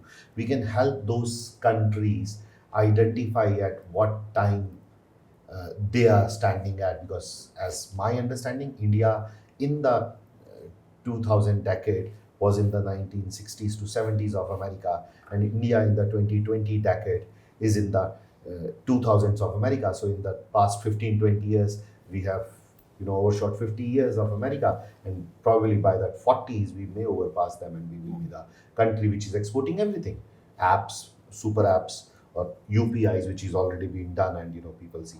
So I think what we can help them is identify which time they are living in and what is exactly their academia or industry which is growing. Because for agriculture, which is the 60% of the world lives, the people are working in the agriculture sector, and there is so much money to be made in agriculture, even in India, not in the other parts, not just in the other parts of the world, that if you ask a rich person who is a landlord, lot of land, what do you want to become? He will never want to become an agriculturist. Whereas the multiplication happens best in the agriculture. You plant a seed or a plant. After 3-5 years, you don't need to take care of it, and it still gives you fruit for 50-70 years. And that's what we can help identify in those countries where agriculture can be big boost for the world. And we were just discussing in the morning that the fruits and the vegetables in Canada is tasteless. You cook anything with put as much masalas as possible, they taste less. And India, it's like big. And same thing with those countries, where they are, we can give them that kind of knowledge, where what best they can do, what best vegetables they can grow, and what is their soil telling us, what is their water telling us, what is their culture telling us, and we can help them identify. That is one. Second is, one thing is very common in the entire world, which is never been taught. That is, the concentration part. My name is Dhyanu. That's what Vivekji just asked me, what does it mean? I said, it means Dhyan. And I was made fun in my school, Dhyanu Dhyan Lagao. And and I never knew, nobody taught me how to concentrate, how to actually put your head on. And then I realized concentration is nothing but basically completing the task at hand. If somebody you given a work and he will complete, second work he is complete, third work, if he is your child, he is the best guy. He concentrates so much on the work. You don't know that he is not doing anything except completing the work, giving you the result, whether it's positive or negative. And that's not been taught ever. not in India, not in other countries. So this is one particular subject which you should come up with. It's a actual formal education for concentration, which you can do. I have done it for myself, self-learner. I'm doing it for my kids, how they can concentrate on one thing. So I call it indistractability, and I have a course for it. How to not get distracted and take a task to its completion. I call it the number one skill in Industry 4.0, indistractability. In the era of Instagram, not getting distracted. So, if you ask me, my kids, my family, when you ask whether my phone is on silent, I'd switch it off because two people can call me and it will ring. That's my wife and my daughter. I cannot avoid them. But otherwise, I'm on silent. 100% of the time. Not 90 or 90. 100% of the time, I'm on silent. And my phone is ulta on the phone whenever I'm talking to somebody or something. Because that's concentration. The minute I'm talking to you on phone baj jaye, as long as, I'm not casual talk. And I will lose my concentration completely. That is one. Second is, whichever way we work or whichever industry we work, or as a student, one thing progresses us every time, all the time, is attitude. Character building. It's a part of character building which is being taught. But attitude as a subject is never taught. In India, most of the people, he's got a very big attitude, very bad attitude. He's got so much attitude. I mean, that's what we are taught. But attitude is one thing. If you have a right attitude, you will be becoming from a PN to a GM. That is very much possible because you're learning. You don't need to be fully educated. You don't need to be fully learned about the process of the project, what you are hands-on, or the company you are hands-on. Your attitude should be right in getting things done from your people, in getting things done from yourself. That is not been taught ever. So these two things, if they are put into the system of all the academia or all the countries, the concentration and the attitude, the transformation can happen even in the character building. The transformation can happen even in the task at hand. So that's what two things we can export from India, because we as Indians have been practicing concentration is all about spirituality and yoga. Yoga is all about concentration. Yoga is all about, attitude toward your body. Yoga is all about, everything which is not being taught ever. So I think we can export that along with the yoga and spirituality. So two life skills which are actually power skills. Two life skills. Absolute two life skills which are not taught. Okay, Avalo, how would you like to end this? Just a couple of things. So I'll again bring the spiritual perspective. According to our Vedic understanding, we are in Kali Yuga, 5,500 something years into Kali Yuga. And Kali Yuga in Srimad Bhagavatam it says, Prayesh Alpayu Sasampya Kalau Asman Yuge Janaha Manda Samanda Matyo Manda Bhagya Upadhita. So Manda, 3 times you understand this word. It's a very difficult time. People's intelligence is diminishing. People's ability to focus is diminishing. People's ability to talk to each other without quarreling is diminishing. So in this diminished system, what we also see, and professors and teachers, you see this also, students have learning disabilities, right? And I saw this when I was studying in the US, that who were identified as learning disabilities, they were given more time in the exam. I do an exam in 1.5 hours, they're given 3 hours. In my school when I was in India, then I identified, my classmate had that issue. He couldn't finish his exams on time. And that's why he was failed, and now he's just working as a butcher, right? His career is over. He can't go to college because he failed 2 times in class 8 and he's over. So I think inclusion in academia, understanding that people's abilities are diminishing and more and more learning disabilities are coming from this wonderful device that we have, has to be taken into account. Memory is diminishing. We used to remember our phone numbers, right, before smartphones came in, but this generation does not, that's not a thing. Phone numbers? What are you talking about? So now with this understanding, do we allow certain tools? Open book exams. In my college, we always would have open book exams. You have the whole book open. If you don't know where to look for, you can't pass the exam, right? So at least you need to know what chapters are teaching what. So inclusion of learning deficiencies. Aptitude test, like I mentioned, we must know what gift we have that we can utilize in our career path and take those skills that will make us achieve our fullest potential. Thirdly, internships and practical learnings, not based on what we want, but based on what we are good at and what we could be good at, right? And then purpose. From a very early on, understanding the fact that I'm going to die. I can die at 20, 30, 50, 80, 100, but I'll die.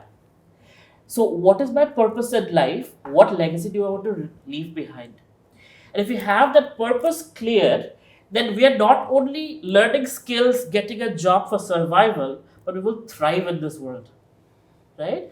I have clarity, I want to have that BMW, or I have clarity, I want to go tour the world, whatever it might be. If that is clear, that passion will drive me to learn the skills, to get the job, to do whatever it takes to get to that point. Otherwise, I'm doing this to survive, dal, chawal, whatever else, roti kapra makan. That time is over. The next generation is more about the roti kapra makan, parents are provided. India is a growing economy. This generation is motivation for the extra stuff. And that is where the purpose comes in for whoever it is. For me, it might be feeding 1 million people. For somebody, it might be getting the car for their family or first house for their family, whatever it is. So, inclusion of learning deficiencies, aptitude test, internships and practical education, and purpose. These are 4 things I would. So absolutely well said, and I go back to startup gurus and mentors who place so much importance on passion. I believe passion only produces babies. Passion should be used to drive yourself to a purpose and ultimately create an identity. Ultimately, if you see people who are successful, they are looking around trying to see who recognizes me. They want identity, they want legacy, and that's what you put out so eloquently. Okay, very good. So I think we're going to wrap up now. First of all, I think we've had a very interesting discussion. We started from understanding what we are working with, which is basically what we have in India right now. And then we went into the second part of it. Okay, now that we know what we have, what are the best of India that we can offer? And I think we've come up with at least 10 to 12, I made notes here, of ideas, programs, projects, or I would say how certain existing programs can be augmented. And I think that's the real takeaway I have here, that we have found a pathway of how we can take India's story, India's experience, India's legacy to other parts of the world. We'll start with the ASEAN, but I don't see a time very far away when this would apply to all of humanity, because I believe these are universal values. Yes. And these are universal requirements in the world that we are facing in today, with so much geopolitical distress. And we are seeing so much economic distress, social distress. And these are manifestations of what's not working. And the way to make that work is to empower human beings to do better. And the key lies in a good education system that allows us to be better human beings and to contribute to humanity as a whole, rather than just to our own sovereign definitions of who we are and who we serve. So with that, I'd like to thank you very much. And Thank you. with this particular roundtable of the ASEAN Economic Forum, we have engaged and embarked on a journey which will help take ASEAN closer to its various developmental and dialogue partners. And this particular edition is especially about India. There are 9 other dialogue partners that we're going to engage with. And I think that each dialogue partner has something very different to offer. Yeah. And this is something that will help also to help each of us understand what's our place in the world. Yes. I don't think every nation needs to do everything. Yeah. If we divide the work among each other and agree to work together as a coalition, we will see a much better planet for ourselves and for our future generations. Thank you. Thank you very much, and look forward to catching you all Thank at the next you. event. Thank you very much. We should have a group photo.